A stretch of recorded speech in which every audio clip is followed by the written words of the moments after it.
नमस्कार, स्वागत है आपका हमारे चैनल में। मैं रानी गुप्ता आपके साथ और बड़ी खबर आ रही है जहां कांग्रेस के नेता सज्जन सिंह ने एक बार फिर से जिन्ना की तारीफ की है और ये कहा है कि जिन्ना ने देश की भलाई की है, देश को दो हिस्सों में बांट के। आपको बता दें कि 1947 का जिक्र किया जबकि भारत और पाकिस्तान का पार्टीशन किया गया था और इस बात को जायज ठहराया और ये कहा कि जिन्ना जो है उन्होंने अच्छा किया और साथ ही जिन्ना की तारीफ भी की है। आपको बता दें कि इसी पर बीजेपी के नेताओं ने पलटवार किया है और सीधे सीधे कांग्रेस से पूछ डाला कि क्या जिन्ना जो है वो कांग्रेस के आदर्श पुरुष है। आपको बता दें कि उन्होंने इस पर पलटवार करते हुए ये पूछा कांग्रेस से कि क्या जो कांग्रेस के लोग हैं उनके लिए जिन्ना आदर्श पुरुष हैं, क्योंकि बार बार जो है वो लोग जिन्ना की तारीफ करते हैं और तारीफ करते हुए ये बात तो माना कि नेहरू और जिन्ना की वजह से ही देश के दो हिस्से हुए थे, देश का पार्टीशन हुआ था, क्योंकि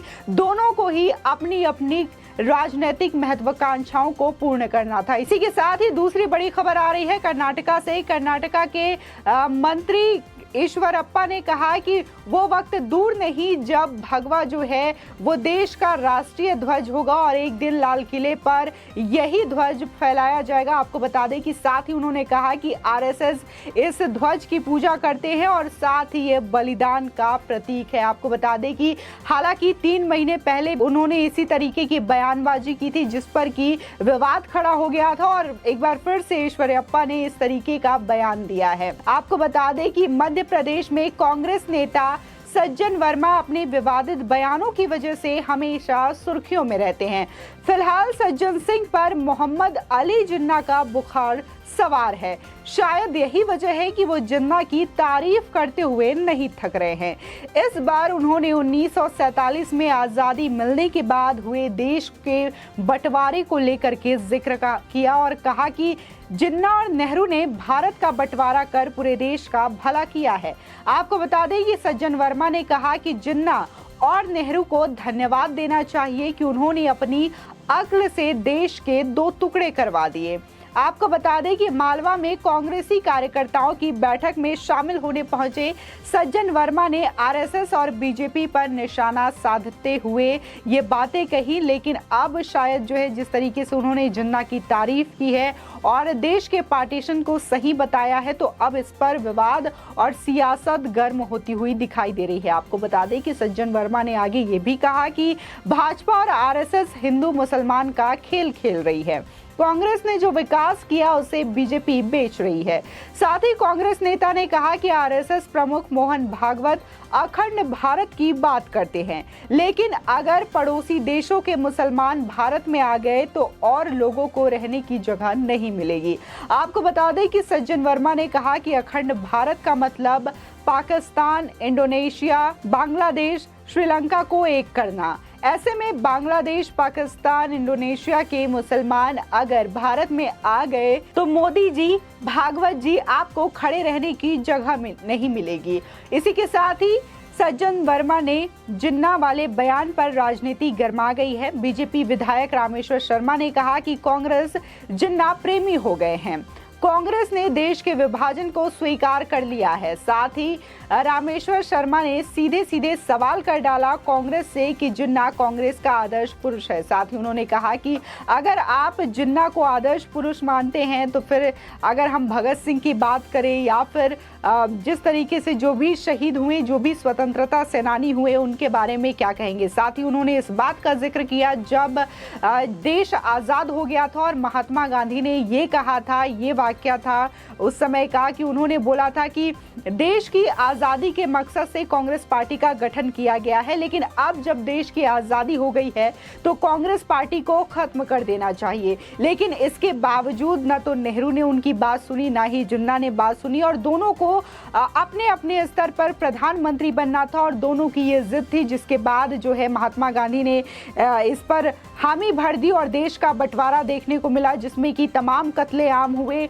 उसके बाद जो देश का पार्टीशन हुआ, तमाम ऐसे घर बिखरे और तमाम ऐसे परिवार बिखरे जिसका दर्द आज भी उन परिवारों ने महसूस किया है। और इसी के साथ ही जिस तरीके से नेहरू को ये हिदायत दी थी महात्मा गांधी ने कि वो कांग्रेस पार्टी को नष्ट कर दे। और इस बात का जिक्र करते हुए रामेश्वर शर्मा ने कहा कि अगर उस वक्त में कांग्रेस पार्टी को नष्ट कर दिया जाता तो आज देश की स्थिति ऐसी ना होती। साथ ही उन्होंने इस बात का भी जिक्र किया कि कांग्रेस को बिल्कुल भी हटा देना चाहिए, भारत को कांग्रेस मुक्त भारत कर देना चाहिए। इसी के साथ ही आपको बता दें कि सज्जन सिंह वर्मा के बयान पर पलटवार करते हुए उन्हें करारा जवाब भी दिया गया है। दरअसल मध्य प्रदेश के बीजेपी मंत्री विश्वास सारंग ने कहा कि इसका मतलब है कांग्रेस ने स्वीकार कर लिया है कि हिंदुस्तान के विभाजन के दोषी नेहरू और जिन्ना थे। हम तो कहते आए हैं कि नेहरू और जिन्ना ने अपनी राजनीतिक महत्वाकांक्षा को पूरा करने के लिए देश के दो टुकड़े करवा दिए हैं। आपको बता दें कि जब जब सदन में ये बात उठी कि नेहरू और जिन्ना की वजह से भारत का जो है अलगाव हुआ, भारत का पार्टीशन हुआ, इस बात से कांग्रेस ने हमेशा ही नकारा है। साथ ही जिस तरीके से बीजेपी आरोप लगाती है नेहरू के किए गए कामों पर, उस पर भी कांग्रेस बोलते हुए नजर आती है और ये कहते हुए नजर आती है कि बीजेपी की ओर से अगर कुछ भी चीजें गलत होती है तो वो सीधे सीधे नेहरू को दोषी ठहराते हैं। लेकिन आज जिस तरीके से कांग्रेस ने मान लिया है कि देश का पार्टीशन करवाने के पीछे जब नेहरू और जिन्ना का हाथ है, तो ये सीधे सीधे बातें क्लियर हो जाती है कि दोनों की अपनी अपनी राजनीतिक महत्वाकांक्षा थी, दोनों को ही प्रधानमंत्री बनना था, जिसकी वजह से जिन्ना जो है पाकिस्तान के प्रधानमंत्री बनते हैं और नेहरू जो है भारत के प्रधानमंत्री बनते हैं। वहीं दूसरी बड़ी खबर की बात करें तो कर्नाटक विधानसभा में कर्नाटक के मंत्री के एस ईश्वरप्पा ने भगवा झंडे वाले बयान पर हंगामे के 3 महीने बाद उन्होंने सोमवार को अपनी बात एक बार फिर से दोहराई है। दरअसल उन्होंने कहा कि इसमें कोई संदेह नहीं है कि किसी दिन भगवा झंडा राष्ट्रीय ध्वज बन जाएगा। इसी साल फरवरी में उन्होंने ये बात कही थी कि आने वाले वक्त में भगवा झंडा तिरंगे की जगह ले सकता है। ये जल्द तो नहीं होगा मगर इसमें लंबा वक्त लग सकता है, लेकिन भविष्य में भगवा झंडा लाल किले पर लहराएगा।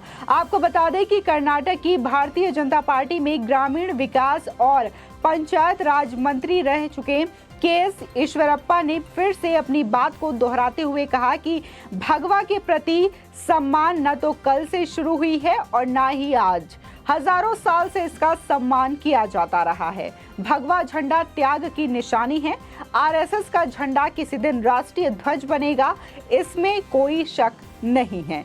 बलिदान की भावना को लाने के लिए आरएसएस भगवा ध्वज को सामने रखकर पूजा करता है। संविधान के अनुसार तिरंगा राष्ट्रीय ध्वज है और तिरंगे को जो सम्मान देना चाहिए वो हम देते हैं। आपको बता दें कि 9 फरवरी को कर्नाटक विधानसभा में सदन के अंदर ईश्वरप्पा द्वारा दी गई इसी तरह की टिप्पणियों को लेकर के भारी हंगामा देखने को मिला था। सिद्धारमैया और डीके शिवकुमार के नेतृत्व वाली कांग्रेस पार्टी ने आरोप लगाया था कि मंत्री ने राष्ट्रीय ध्वज का अपमान किया है और ईश्वरप्पा के इस्तीफे की मांग भी की थी। आपको बता दें कि ईश्वरप्पा के इस बयान के विरोध में विपक्ष ने कर्नाटक विधानसभा के अंदर रात भर धरना भी दिया था। तो वहीं कर्नाटक के सीएम बसवराज बोम्मई ने मंत्री का पक्ष लेते हुए कहा कि ईश्वरप्पा ने स्पष्टीकरण जारी किया है। उन्होंने ये नहीं कहा है कि भगवा झंडा तुरंत लाल किले पर फहराया जाएगा, लेकिन अगले 300 या 500 वर्षों में उन्होंने कहा कि ऐसा हो भी सकता है और नहीं भी। उन्होंने ये कहा कि हमने राष्ट्रीय ध्वज को स्वीकार कर लिया है और किसी को भी इसका अनादर नहीं करना चाहिए। आपको बता दें कि ईश्वरप्पा अभी कुछ दिन पहले तक कर्नाटक सरकार में ग्रामीण विकास और पंचायती राज मंत्री थे।